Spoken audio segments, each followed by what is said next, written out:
moment and just breathe into your heart with me. We're live on YouTube. Hi, YouTubers. Good morning. Good morning. We'll be on the air in just a minute when the magical, marvelous of Benny Mathers makes it happen. All right, stand by.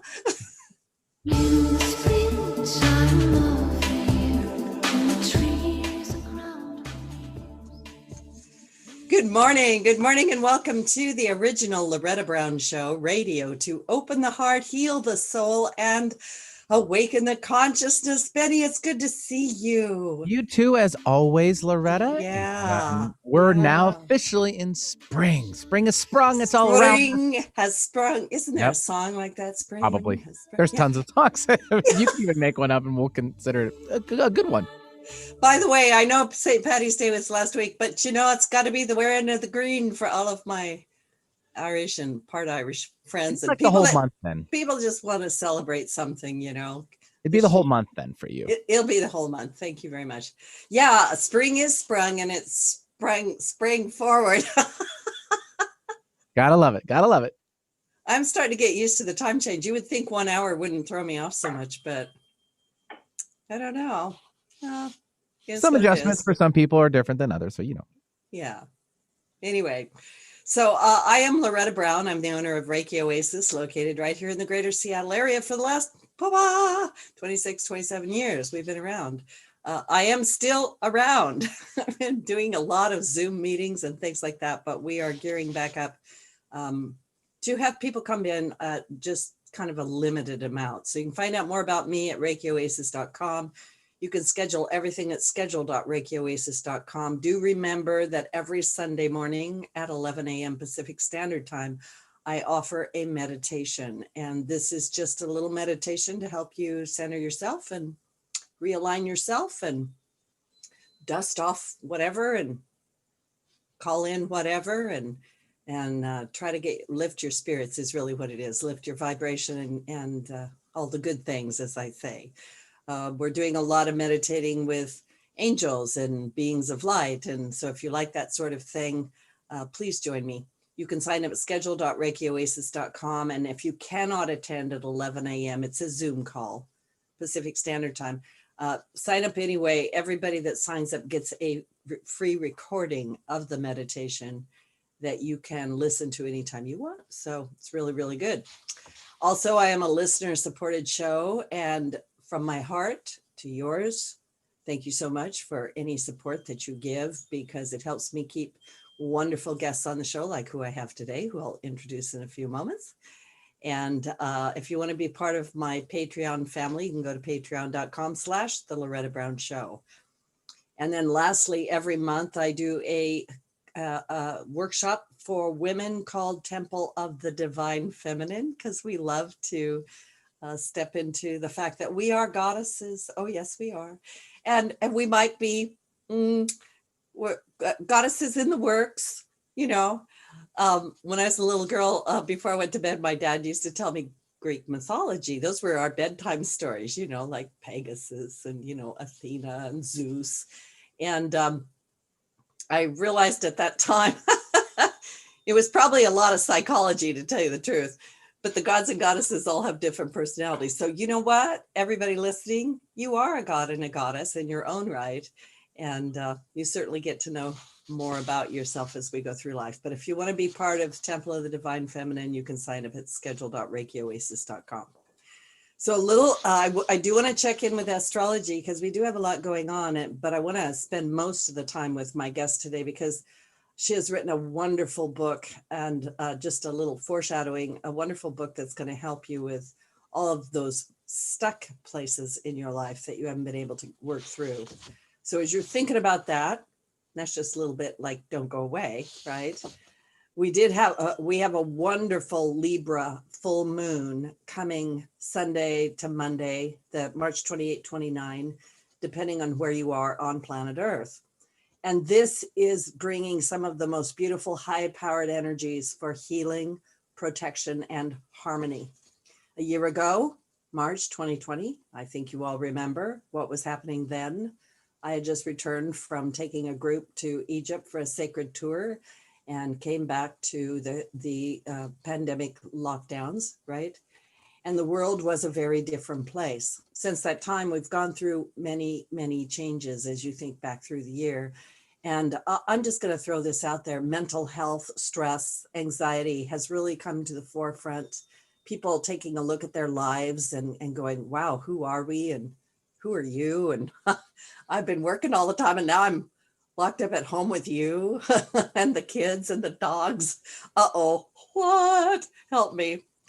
But we've all had new experiences that have shaped and moved us. And this full moon is our chance to acknowledge and release all that no longer needs to be with us. Full moons are illuminators. It's like turning the light on. And the Libra energy, Libra is the energy of balancing, right? Finding balance. The Libra energy of this full moon supports us in finding a balance between the old state of what once was and the new state of what can be. Remembering you are creating this. Ooh, uh-oh. And then you also will have the grace and the discernment that is needed to either hold on or let go. We don't always have to throw everything out. You know, sometimes we just have to change a perception. It's how we look at it.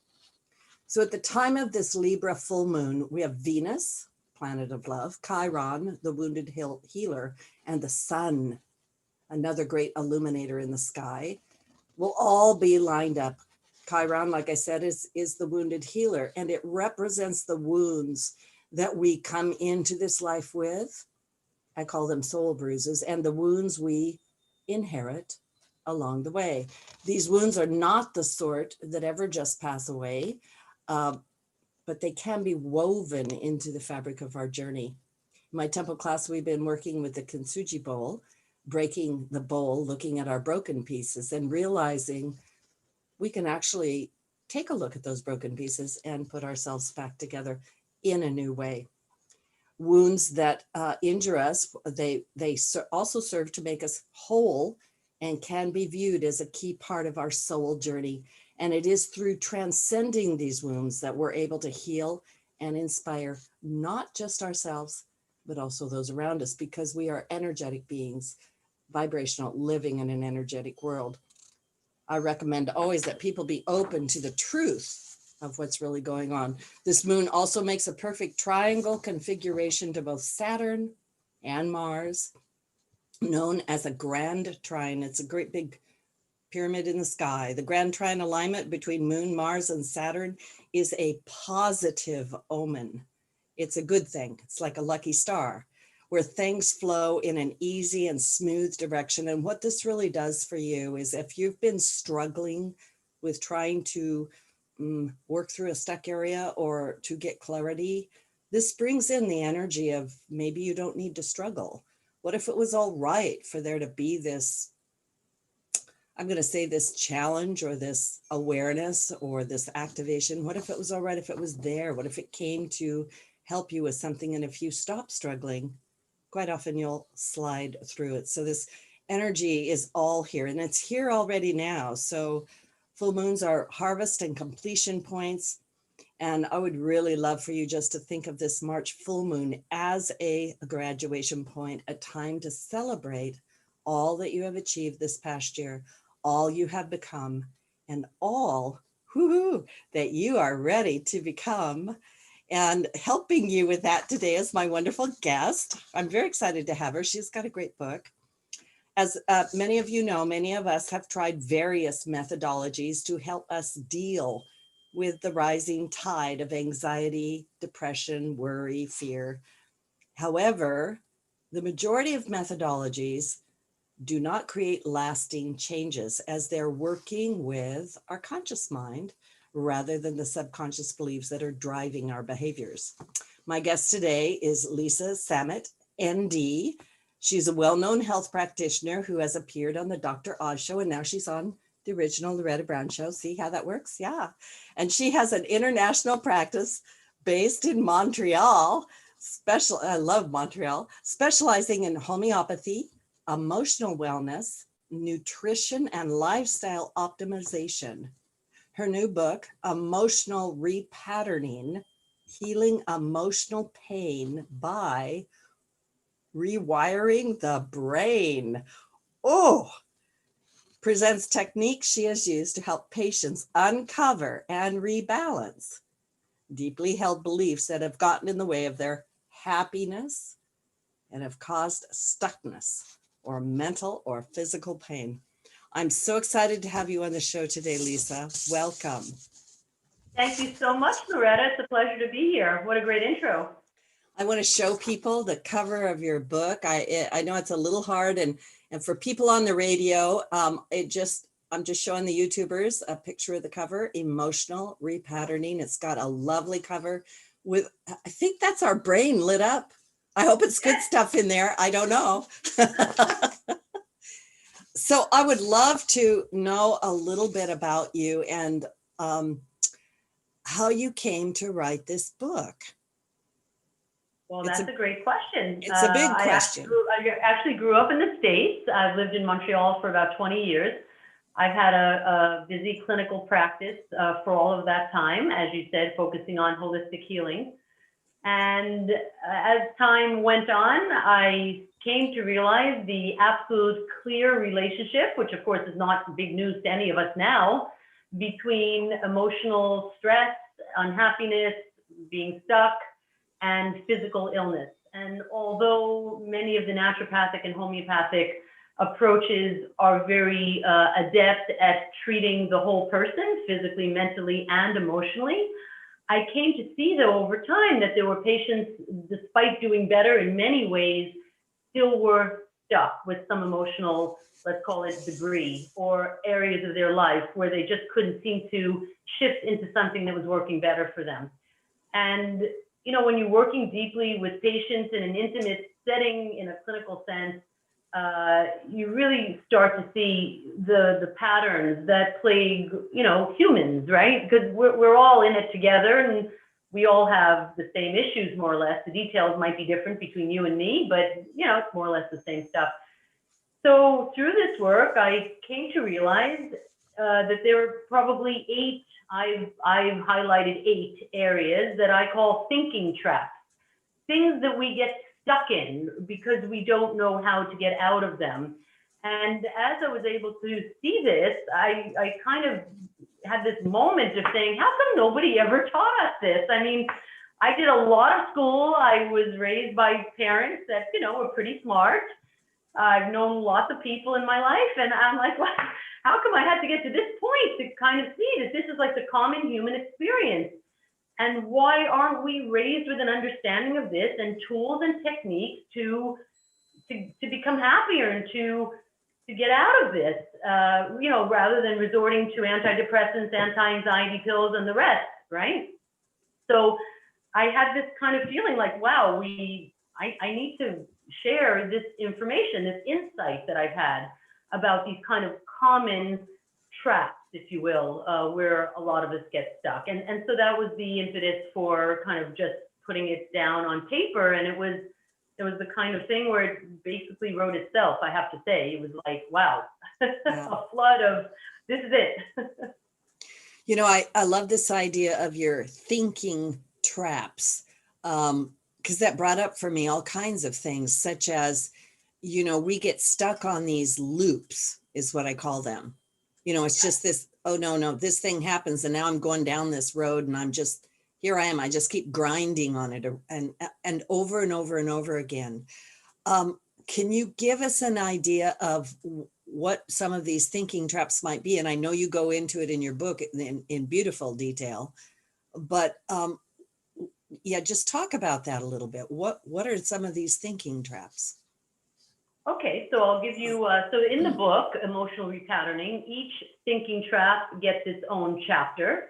And basically the way I illustrate the point is I use a lot of my patients' stories in my practice in the book. Obviously the names are changed and the details are a bit changed, but you know, that really, I think, helps people to relate to what we're talking about, right? It's other people going through just ordinary life like you and me. And I think people reading the book can see themselves in many of the patient's stories. So it makes it very relatable. The first chapter, for example, the first thinking trap I talk about is self-love. And, you know, in my work with patients, it's really astonishing actually, how many people don't love themselves? And I was surprised by that. And I'm talking about on the subconscious and deep level, right? Because, you know, if I said to you, Loretta, do you love yourself? You might say, of course I love myself. You know, I shower every day. I try to eat right. I get a massage once a month. You know, I'm a good person. Why wouldn't I love myself? So I think many of us feel like we must love ourselves, but actually when you probe a bit more and we go a little deeper, we can understand that a lot of people do not love themselves. And, you know, I think my approach is not to get caught up in the who, what, when, where, and why, because I think that's more the domain of therapy. You know, let's unravel your childhood and go into all that stuff. I think I'm more about let's change it. Let's fix it. Let's address it. You know, time is of the essence. Let's just move it. Because does it really matter whether it was your dad that screamed at you when you were 6 and you kind of thought, oh, I'm a rotten person and I don't deserve to love myself? Or was it a teacher who made some remark, or a group of friends in the schoolyard? Most of these things happened when we were young. And we may or may not know how those limiting beliefs get in our subconscious, but does it matter? That's my view. I really, go ahead. Yeah, I just want to say I really appreciate what you just said, because my experience, not only with myself, but my clients, is that they will get stuck on that idea. Like, when I was a kid, mom did this, or dad did this, or that person did that, and they can't get off of it. And quite often they are just grinding away at that. Why did that happen? Why did they do that to me? What, you know, I can't get over what they did. And they're so focused there that, according to what you're saying, and I agree with you, they're missing the point, but please continue. Yes, well, I mean, I say a lot about your exact point in my book, not only about, okay, does it really matter, right? All of the who, what, when, where, and why, but also, I mean, when you come to the point of, okay, well, here I am today, right? And so if I choose to keep telling myself the same story that makes me miserable, well, then I'm truly stuck. So can I tell a different story about it? Can I see it in a different way? And can I take responsibility for maybe not what happened when I was 5, because I was only 5, but can I take responsibility for continuing to perpetuate that story, right? Because then if I can take responsibility for it, well, then I can change it, right? And so actually we're skipping ahead. Chapter 3, which is another thinking trap, is called responsibility. How much of me is blaming everybody else, and how much of my story is taking responsibility for the part that's mine? And I'll tell you why it's so great to take responsibility for the part that's yours. If I take responsibility for whatever part of that story is making me miserable, guess what? I can change it. If it's always everybody else's fault, I'm just stuck, because I can't change anybody else, sadly, but true. So, you know, I feel it's best to take the responsibility and say, okay, now I have some power in this story. I can change the piece that's mine. And that's actually a software upgrade, right? Then we can come through with less suffering. What you're saying to me is rich and it's deep, because we're talking about changing the mindset or the stuckness or the posture of victimhood. Like, I'm powerless over here. And a lot of times people will even say to me, but Loretta, I'm in the situation where that person is, I'm going to say, a terrible person. That's a maybe real or not, right? It's my perception. It's a terrible person, and they just keep doing these things to me. And I'm like, yes, but if you change here, you change there, right? You change what's happening here, you change there. It's rich and deep. So a lot of people will fall into what I call, I'm going to say punishing. Maybe it's transference, right? Like, okay, so this horrible thing has happened and I'm over focused on it, and I'm just going to grind away at it, not really realizing they're actually suffering. They're creating their own suffering, if I could put it that way. Yes, 100%. And, you know, just to your point, you know, I always find language is a great revealer of what's going on inside of us, right? So, you know, yesterday I had a gentleman in my office and we were doing emotional repatterning, and he was talking to me about his mother and his wife. And he says, you know, whenever I'm at my mother's house, she makes me feel inadequate. She makes me feel like I don't do enough for her. And then, you know, my wife frequently points out things and she makes me feel so guilty.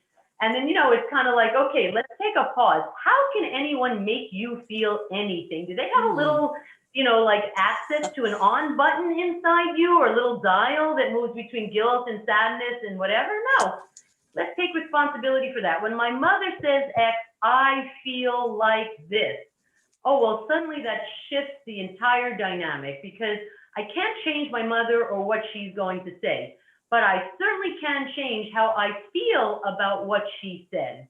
So as soon as I grab some responsibility in the dynamic, and I no longer use that kind of language, which is she makes me, he makes me, well, then I get to change something, right? Because I get to choose then my reaction to what my mother says, and suddenly the whole thing shifts open. You know, it's funny. I was thinking about something that's just a small little thing, but I like to, like you did in your book, you know, bring it to the living level of life for the listeners. And when I was a little girl, this is giving away secrets, but you know, they're not vital. My dad was a great teaser, you know, and he would, he had ways of showing us that he loved us. Like, for instance, he would give us the whisker burns, right? Grab us and rub our faces on his whiskers, right? And I'd be like, oh, don't do that, right? And later on in life, I got to thinking about all the little things that he did. And I thought, you know what? When he passed, those are the things we talked about and laughed, right? Yes. So it was like a change of perception. And it was like, instead of being irritated by those little things, right?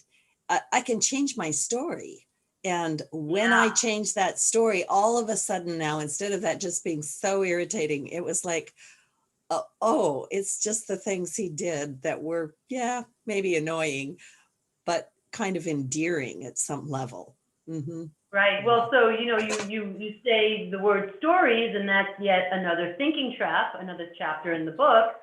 So exactly, you know, we have this great habit of telling ourselves a story about certain factual events. And we get so stuck in that story that we actually believe that the story is the truth about the event, but actually it's the story about the event. And if I can step back enough to realize it's only the way I tell myself about the facts and not the facts themselves, well, then that's again empowering, because then I can tell myself another story, right? In fact, there is a multitude of stories that anyone can tell about the same exact set of events. And, you know, for me, like an interesting analogy, and I use this in the book, it's like, if I go to my closet in the morning and I'm going to get dressed and I have a variety of shirts in there, right? Well, I have a choice of which shirt I'm going to put on. You know, there's one that doesn't really fit me very well. It's stained and it has kind of a rip on the sleeve. And then there's another one that is, you know, brand new and it's the perfect color for me and fits me beautiful and I feel like $1 million when I wear it. It's my choice which shirt I want to try on, and then I get to feel the resulting way. If I tell myself a story about certain events that makes me sad, that makes me feel bad, that makes me suffer, well, I keep choosing the same shirt that doesn't work for me, right? There are other shirts in the closet. Why wouldn't I just choose a better one? It's right there at my fingertips to do so, right? It's just the awareness that you have the possibility to do so. And I think that that's maybe part of what is overlooked. I love that analogy. That's a really great thing to relate to and to kind of simplify the process. Yeah, if you're wearing that horrible shirt, you could change it. Yeah, it's up to you, right? Or you can just keep wearing it, going, "Oh, the shirt! I don't know, it's a terrible shirt." Yeah, right? it looks terrible on me, and I feel terrible when I wear it. But I'm gonna, you know, pick it out again tomorrow. Yeah. You bring up some good points though in your book, and I want to talk for just a moment about the conscious mind and the subconscious mind. You and I both know that the simple act of affirmation, like, I love this shirt, I love this shirt, I love this shirt, especially if I'm still wearing the old shirt, doesn't really work that much. So how much of our consciousness is conscious and how much is subconscious? And what's the importance of that? Right. Well, it's great to talk about that. You know, there are ongoing studies about the brain and neuroplasticity and a lot of research into this area in the last 20 years. But it has been said that the conscious mind is aware of about 5% of all of brain activity. and the subconscious about 95%. So that's a big nickel dropping moment, I think, because like you said, you know, we're all making goals and I'm going to do this and I'm going to look in the mirror and tell myself I'm beautiful 10 times a day and all these things and these ideas and these plans. And that's being done with your 5%, your conscious mind. Meanwhile, there's all these programs, negative patterns, different negative beliefs that we have in our subconscious mind, which is why we don't often succeed with our plans and our goals, because if the negative limiting beliefs are there, we're not going to go very far with our goals and our ideas, right? It's like having one foot on the gas and one foot on the brake. We're not going to go anywhere fast. So a lot of this work, and what I presented so much in the book, Emotional Repatterning, is to work with the subconscious mind to find out what's happening there, what are the patterns, what are the negative beliefs, discover them, uncover them, and then work to replace them with beliefs that work better for us in 2021. It's like a software upgrade, right? Instead of dragging around this bundle of rocks on our back, why don't we just, you know, come into our own and align our subconscious with what we're trying to achieve consciously? There's a lot in that I want to take a deeper look at. We're going to take a station break. And while we do that, we're going to think about everything you've said. And when we come back, I want everyone to come back because Lisa's going to share with us in the last half of the show her emotional repatterning. And we're going to talk more about that. And I just want to say this too. She's not doing talk therapy, psychotherapy, you know, that might take forever, but she's really got some very practical tools that can help you. And it'll help you if you just read her book. So once again, my guest today, Lisa Samet, and her book, Emotional Repatterning. And this is Loretta Brown. We're going to take a station break and we will be right back. All clear, ladies. Thank you. We're still live on YouTube. I love this discussion, Lisa. Oh, it's great. Thank you. Great questions. It's so much fun for me to talk about the book. It actually ships tomorrow. So it's very, it's like a great moment. I know, it's really fun. I was excited that I was like, oh, I'm going to be like her launching show for sure. You know, you've got other shows out there, but true. It's good. Yes, thank you. Yeah. I appreciate the opportunity. It's fun to talk about. I also really appreciate your expertise, you know, the years that you have practiced and like you know, because I've done what I do a long, long time. And I'm always searching for things that are more effective, that are, right. I want to say faster, although we realize that everybody's tempo is their own tempo, right? But things that are more effective and really help people get through that stuff and understand themselves better so they can be self-responsible. Yeah. Yeah, you know, I mean, for my own self, I've been in therapy, you know, so many years in different cities, different therapists, always trying to understand and go deeper and everything. And it's a wonderful process if you like to sit and talk about the past and get a fuller understanding of why you're effed up. You know, but then what really changes? I mean, I found that I had a great understanding of everything, but nothing really changed in my actual life. I think that's the title of your next book. That's a great idea. Emotional repatterning, how to un-F yourself.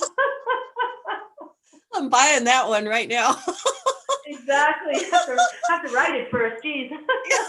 Yeah, but if it's like this, you know, because this was really inspired, right? You know, this was an inspired book. And you know, when it comes out of your own life, I think it's easy. You're just like, oh, well, yeah, this is the deal. Yeah. Yeah, exactly. Ready to come back in? Yep. All right, stand by.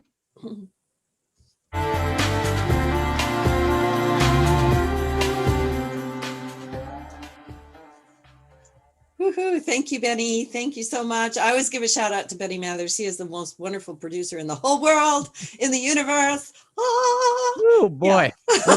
Big shoes to fill once I'm gone. You're not going anywhere. What? No. What? I'm coming. I'll come get you. Yeah. I'm then off this planet. I know that. And I meant the same thing. No, not unless we're going together. That's how that works. Oh boy. Well, you know, we could do a radio show from there. You know, I don't see why we couldn't. I don't see why not. Yeah. Anyway, welcome back to the original Loretta Brown Show. Obviously, I am the original Loretta Brown. And you can find out more about me at ReikiOasis.com or the KKNW archives. And by the way, all these shows are archived. You can listen to them on all kinds of places like Podcast One, iTunes, Spotify, SoundCloud, and the YouTube channel, the KKNW YouTube channel, 11:50 a.m. And if you don't have the KKNW AM app for your phone, you should get it, because you can just open the app and listen to any of the shows on this radio station right there. It's easy. It's real easy. My guest today, Lisa Samet, author of Emotional Repatterning, Healing Emotional Pain by Rewiring the Brain.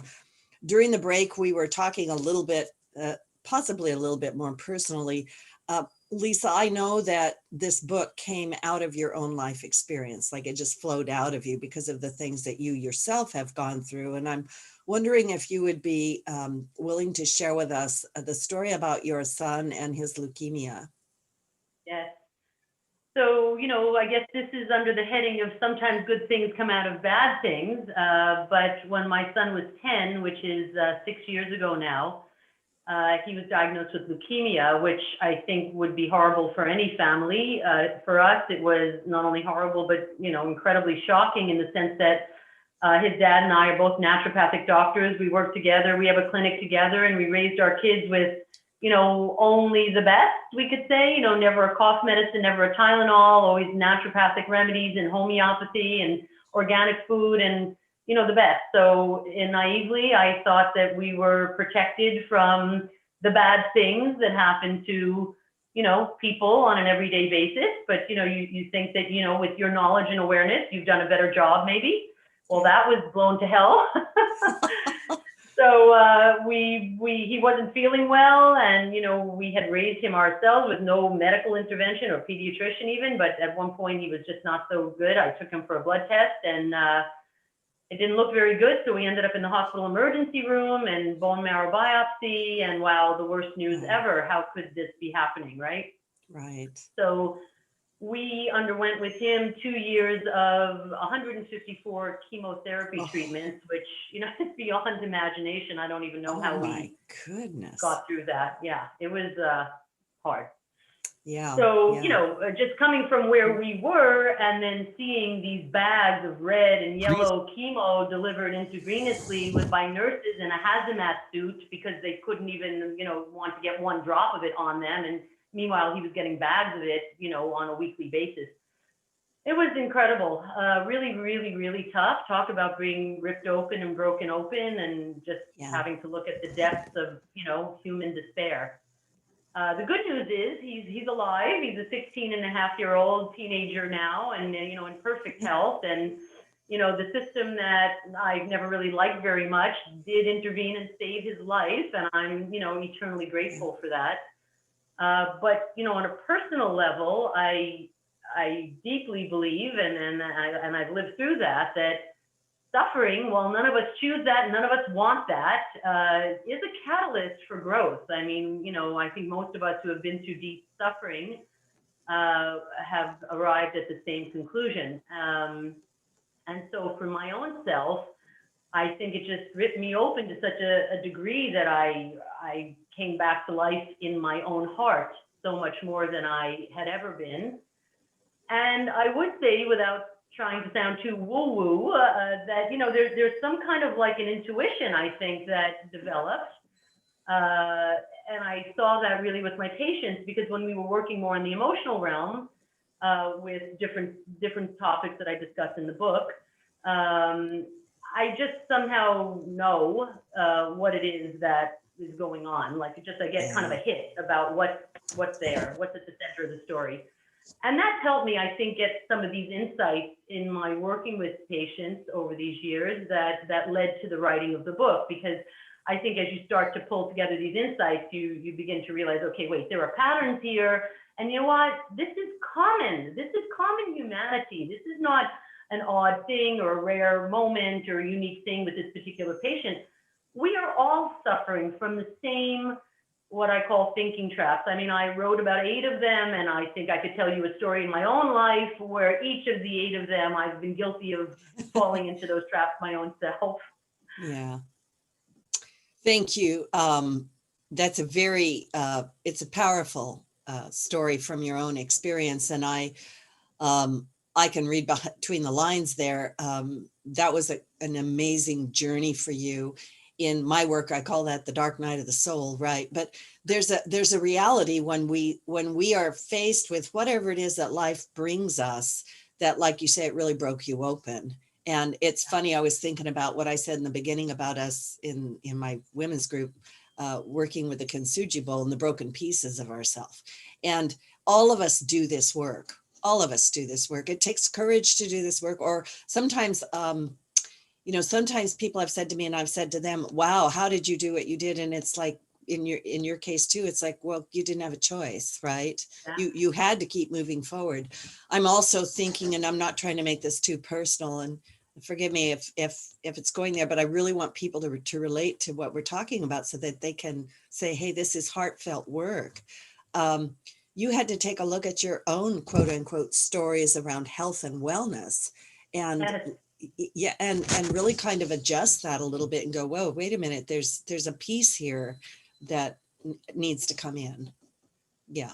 And this is one of the insights I had to the thing, we are not alone, and the universe is going to give you exactly what you need. And in fact, that's another thinking trap, and that I've labeled as with the title gift, right? The universe is going to show up with what I'm calling gifts, opportunities for us to upgrade and evolve, which unfortunately most people don't do unless they're confronted, right? So, it'd be great if we were people who, feeling great on any given day, said, hey, I'm going to do some self-work right now and plunge to the depths of myself and do a little work and upgrade. But sadly, it's not what most of us do, right? So we need to be nudged.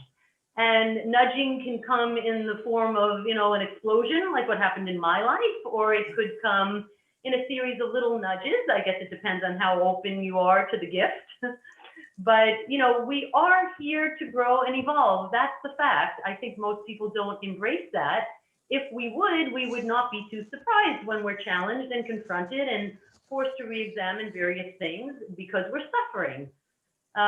So in this work, well, there are many ways that I think I was gifted, if you will, by the universe. But yes, one of them certainly is, as you pointed out, in the field of naturopathic medicine, we like to feel like we're working, in a different paradigm than the medical establishment. And it was ironic in a sense that we ended up there to save our son. That irony was not lost on me, believe me. Yeah. And, many other things along the way, certain thoughts and beliefs, let's say that I had inside myself were challenged, and not the least of which, and by the way, this is another thinking trap, it's actually the last chapter in the book, is the subject of death. Because, when you are with somebody who's so ill as my son was, and I don't know if the leukemia would have killed him or the treatment might have killed him, because both of them were horrible. But I had to acknowledge the fact that this boy may die. I didn't want to be the person that said, oh, no, don't say that. Why shouldn't I say that? That's possible. It's one of the possible outcomes here. And I need to confront that as a possibility. And can I find peace inside myself with the concept of death? And if I can, does that make the journey of the 2 years of his treatment somewhat better? And it did. Obviously it was a horrible outcome should it have happened that way, and thankfully it didn't. But inside myself, I had to say, he might die. And that might be a grief that will be impossible to overcome. But what does that mean to die? And what is that going to look like for him? And what is that going to look like for me? And of course, we never actually know, but we develop our own theories. And I think being able to look at that head on helped me in a way of saying, okay, there's a lot of options of how this can go. This is one of them. I'm going to look it right in the eye. I'm going to acknowledge that it's there. And I'm going to, fight tooth and nail to get a better outcome than that. But I don't want to sweep it under the rug and say, oh, don't mention that, which I think is a tendency of many people, because death is so scary in our society. Wow, I just thank you so much for sharing that, because it's right on point. I have had a lot of people who have been facing death or fear of death, right? And kind of like something we alluded to earlier, and I think you said it, the word responsibility, and also acceptance. And I sometimes say to people, you know, the very first thing you have to do is allow whatever that is to be in the room with you, allow it. And Yeah. if you cannot allow it to be there, you're battling it, you're shoving it off. And you know, the rules of the universal energy is, you know, that when you resist something, it grows stronger, right? It doesn't Yeah. go away, it fights you. And that idea of what if it was okay to sit and face death and then deal with whatever comes up. Yes. And that could be scary. That could be overwhelming. You know, that could be very emotional. That could be, in your case, I mean, I'm just sitting with that going, wow, yeah, exhale, right? And step into that and see if you could allow it and then accept it. And then it sounds like you, in your own way, because you had a very personal journey. There's an embracing of things where we relax down into them in some manner. So when you know, because you have this great quote, I actually wrote it down from your book and you just alluded to it. You discuss your paradigm, you say, as you set forth in the book, and I'm going to quote from your book. I've come to the following conclusion. We are here on earth to learn and then to return home at the end of the long school year as more evolved souls. And if we imagine for one moment this to be true, we begin to see everything through a whole different lens. Yeah. Right. Powerful, very powerful words. And the idea that you somehow were able to shift how you were interacting with the whole thing. And then, of course, we have a wonderful ending to the story, you know, with your son being just fine. Yeah. Right. You know, I think one of the things that I kept asking myself, I mean, it may sound ridiculous to people who haven't been there, but, you know, as he was going through it and as we were living it, I kept saying, what's in this for me? I mean, what's the learning in this for me? Because Right. his illness was a spotlight or a flashlight on everything in the family dynamics and on life itself, right? And so it's like, why am I being confronted with this? What is the gift in this for me? What am I supposed to learn going through this?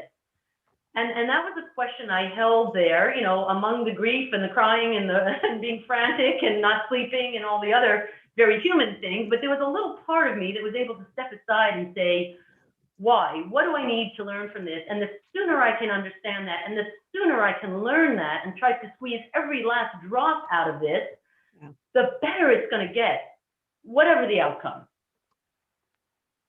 Yes. And I'm being with how that's really, you know, it's really the heart of the issue. And you said earlier, instead of asking, you know, who, what, why, where, when, and like, why is this here? Well, it's Yeah. like bring it into the self, which I think a lot of what you've been talking about today is that, you know what, in order to really repattern those things, we've got to come back to us, right? Yeah, It's well, I got to, agree. I mean, it's- it's all yeah. about us. You know, at the end of the day, it's never about anybody else. It's only about us. And, you know, maybe people don't like to hear that, but actually, I find that to be the most empowering thought there is. Because if it's about me, I get to do stuff.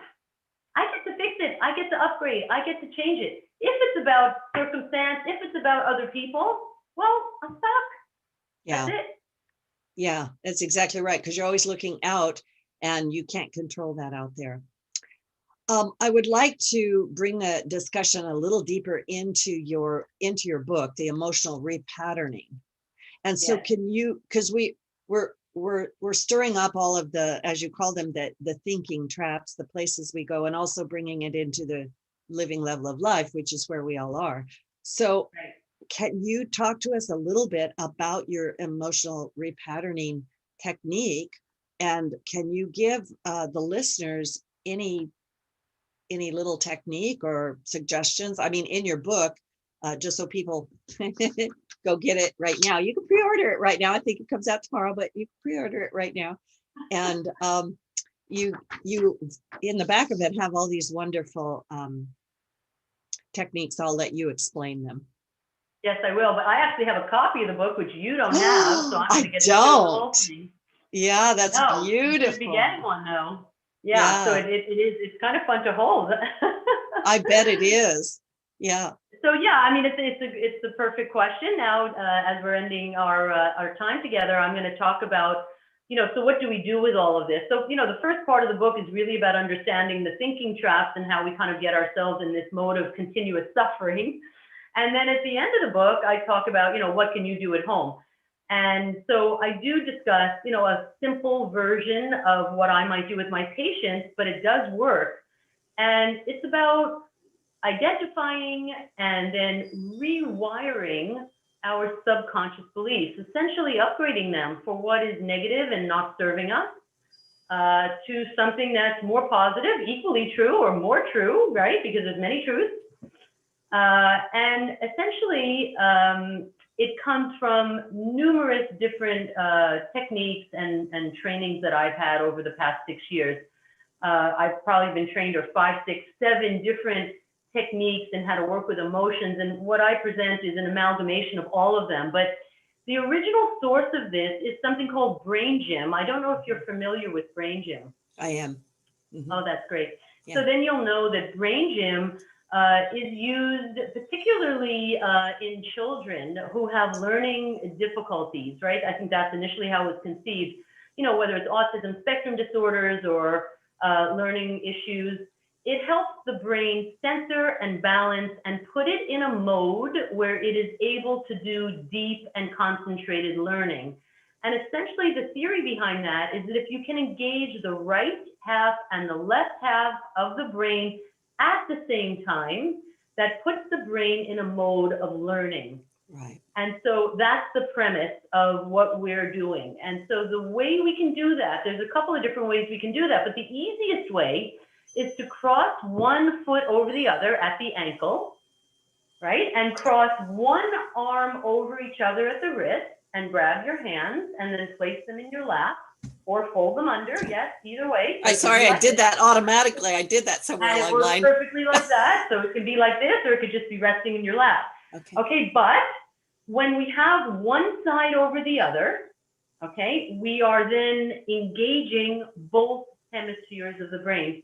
When both hemispheres of the brain are engaged, now we're open to learning something new. And so let's say I discover that I'm a person who doesn't deeply love herself, right? It's not actually that uncommon. Let's say all I want to do now, though, is teach myself to love myself and wire in a new belief. And that new belief can be, I love myself, right? Simple and straightforward. Why not? Is there any reason I don't deserve my own love? No, there's no reason. I'm a good person. That I don't love myself, I don't know why. And again, it doesn't matter. Let's not get stuck in that. But what I can do right now is upgrade. I can upgrade my subconscious beliefs. So with my legs intertwined over each other and my wrists intertwined over each other, I then close my eyes and I repeat silently again and again and again, I love myself. And I do that for a couple of minutes until I feel some kind of a shift inside myself. Some kind of like deep breath or some kind of feeling like, yes, it's true. Yeah. Okay. And that is, a simplified version. I go into more detail in the book about how to do it. The book Emotional Repatterning is exactly for that, repatterning our emotional world. Okay. But that simple technique in and of itself can replace an old negative belief with something new and more relevant to who and where we are right now. It sounds ridiculously simple, but Loretta, haven't you realized in your own life, and I've realized in mine, that some of the deepest truths are the most simple things? Yes. Years ago, I think it was Bob Newhart did this great little skit that I love called Stop It, right? This woman comes in and she's got some fear of being stuck in a box or something, and people can look it up, and he basically is like, stop it, right? And she's like, what? I watch it every now and then because, I do mental health counseling and hypnotherapy, all kinds of things, as well as Reiki. But I wanted to let the listeners know that I actually just did what you said to do: cross the legs and cross the hands, and sat and said, I love myself to myself. And I literally felt a shift, and I just went, like that. Yes. Yeah. Yes. And I can feel it. I also was sitting and holding this posture while you were explaining things. And I also felt instantly this opening of my consciousness. And I went, the brain just went into some sort of balance or opening or something. So I just love this. And I also agree with you. People are going to say, well, that's too easy. What about the years and years of therapy? Wait a minute. Right. It's true. I mean, I have people that see me for 3 sessions. I mean, we're talking about 3 to 4 hours. And the emails and the notes and the feedback I get from doing this work, so simple, so straightforward, is astonishing. I mean, to the point where I almost don't even believe it. But when you change those deep, deep beliefs we have, the prescription in the glasses gets more accurate. And we can suddenly see reality in a much more clear way, because we don't have all this negative tape running in the background, which is a distortion of reality, right? So when the prescription gets clearer and I can see reality clearer, well, then all those affirmations and those goals and those things that I have in my conscious mind are so much easier to implement, because I don't have one foot on the brake, which is my subconscious mind telling me, you're not good, you're not enough, you're stupid, you're not pretty, you're too fat, you're too this, you're too that, and all the other tapes that go on in there. So when I take those things one by one and I replace them with something that's better, that's more relevant to who I am and who I want to be, well, then it's full speed ahead. And people actually seem to feel that that's exactly what happens for them. So it's exciting for me as a practitioner, but it's also fun to share the work with you just in this simplest format as I've described it in the book, because it's there's a lot there, and it is, very, very accessible. So if someone is having trouble with death, and we're going to do this little exercise, what is something they could say to themselves as they do that? Because I'm understanding also, go ahead. Mm-hmm. Well, I mean, the first thing that comes to my mind is to repeat, I am safe. Yes. Because, what is it about death that's so scary? It's the fact that we don't understand what's going to happen, right? And as humans, we want to know everything. We want to control everything. We want to have the step-by-step formula in front of us so we can say, okay, now I know what's going to happen. That's a total, mirage. None of us knows anything about what's going to happen. And if we don't realize that now after the last year, we'll probably never realize that. But, essentially it would be to repeat with your eyes closed over and over again, I am safe, I am safe, I am safe. And that's safe in human form, and that is safe in spirit form, and that is safe on earth, and that is safe after I've transitioned away from earth. I am safe. And there's something about believing that makes everything easier, better, less stressful. Yeah.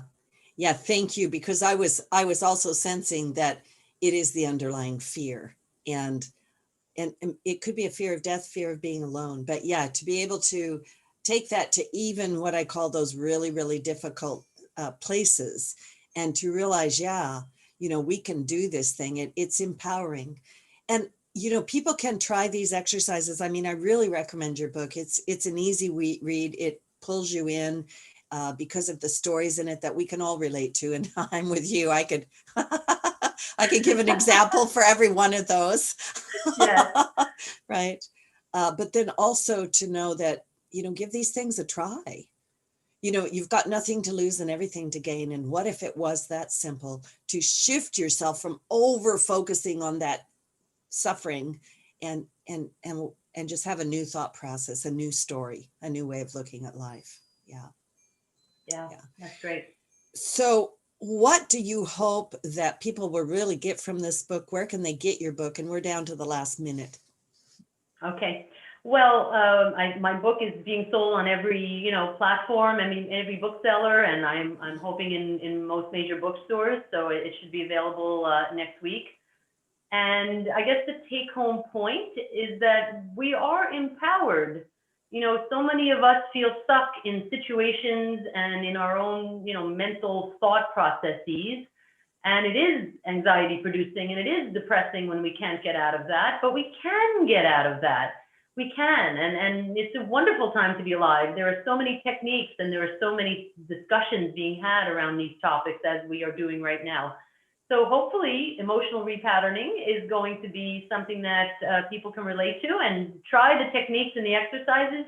You will notice a shift. It works. Yeah, it really does. So this is Loretta Brown, my guest, Lisa Samet, emotional repatterning, healing emotional pain by rewiring the brain.